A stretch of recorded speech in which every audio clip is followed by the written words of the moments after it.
Welcome to my YouTube channel. Dictation start होगी 5 second बाद। महोदय, स्वैच्छिक संगठनों की सामने सबसे पहली चुनौती नागरिक समाज को निर्मित करने की है।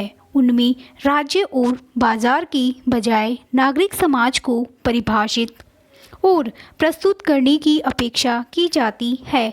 ऐतिहासिक रूप से हमारे देश में राज्य और उसकी एजेंसियों को हर तरह के सामाजिक आर्थिक विकास का वाहक मान लिया गया है।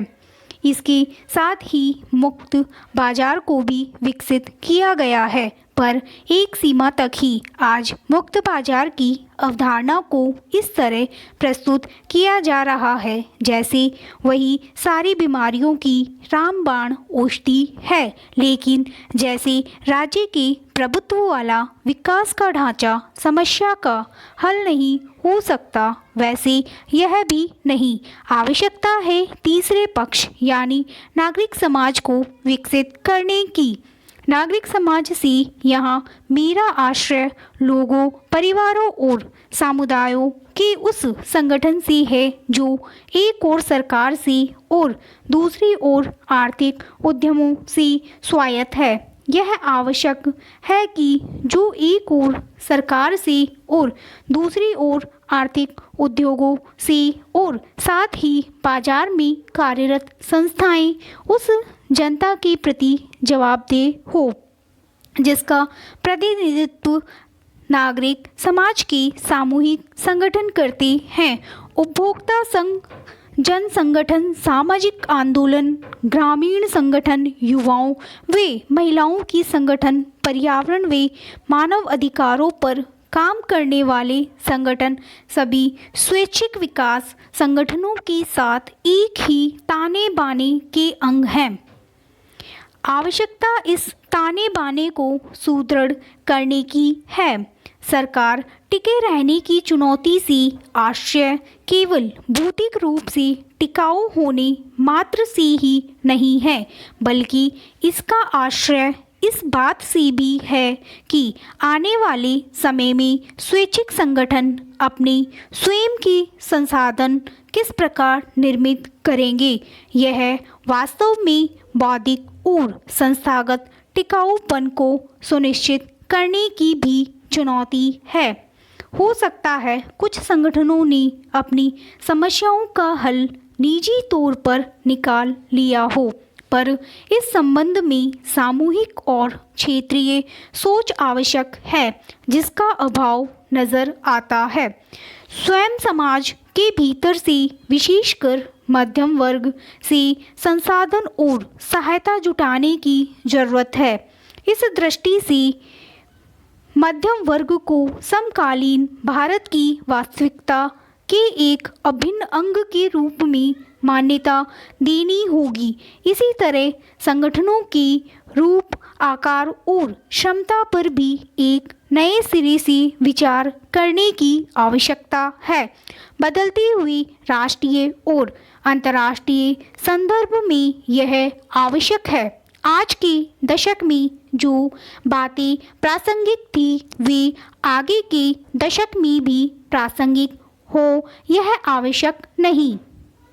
महोदय, संसाधनों की स्थिति में सुधार, तेजी से बदलाव आया है जिस पर ध्यान देना होगा।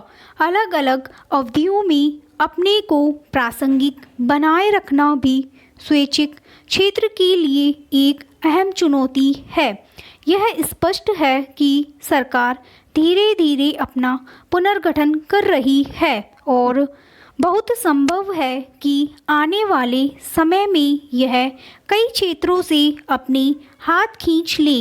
ऐसा लगता है कि आने वाले समय में पंचायती राज संस्थाएं अतः समस्त विकास संबंधी जिम्मेदारियां निभाएगी। ऐसे में स्वैच्छिक संस्थाओं की भूमिका को पुनः परिभाषित करने का प्रश्न उठ खड़ा हो सकता है।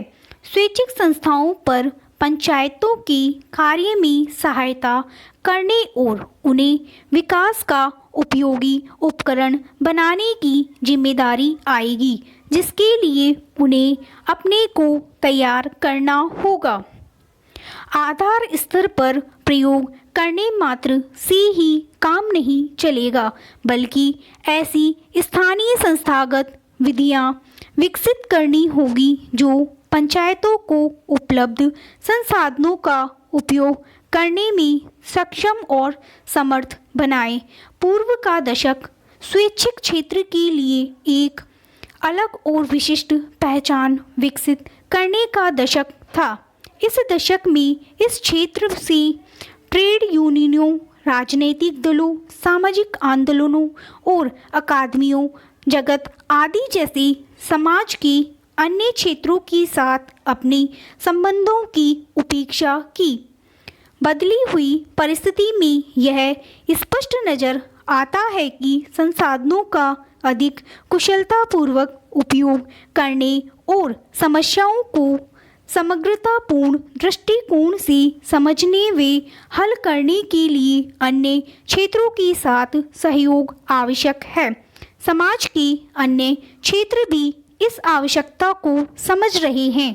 अतः स्वैच्छिक संगठनों के नेताओं के लिए एक दूसरे के साथ मिलकर काम करने के तरीके व साधन ढूंढना आवश्यक है। विभिन्न क्षेत्रों के दृष्टिकोणों और प्राथमिकताओं में मतभेद या कहीं कहीं टकराव भी हो सकता है। इसके बावजूद विभिन्न क्षेत्रों के बीच साझेदारी आवश्यक है। इस समय स्वैच्छिक क्षेत्र पर अधिकाधिक दबाव पड़ रहा है कि वह अधिक व्यावसायिक ढंग से काम करे। कुछ लोग व्यावसायिक होने का अर्थ विभिन्न व्यावसायिक लोगों को संगठन में भर्ती करने मात्र से लगा लेते हैं, जो कि व्यावसायिक होने का गलत अर्थ है। स्वैच्छिक संगठनों के लिए व्यावसायिक होने की चुनौती का अर्थ है अधिक सक्षम होना, ताकि वे अपने संसाधनों का फलदायक ढंग से उपयोग कर सकें। इसके लिए यह भी आवश्यक है कि इस बात की स्पष्टता हो कि लक्ष्य क्या है और उसे प्राप्त करने के लिए कब क्या तरीके अपनाए जाते हैं। स्टॉप। यह डिक्टेशन आपको अच्छा लगा हो तो प्लीज़ चैनल को सब्सक्राइब करें और बेल आइकन पर क्लिक करें।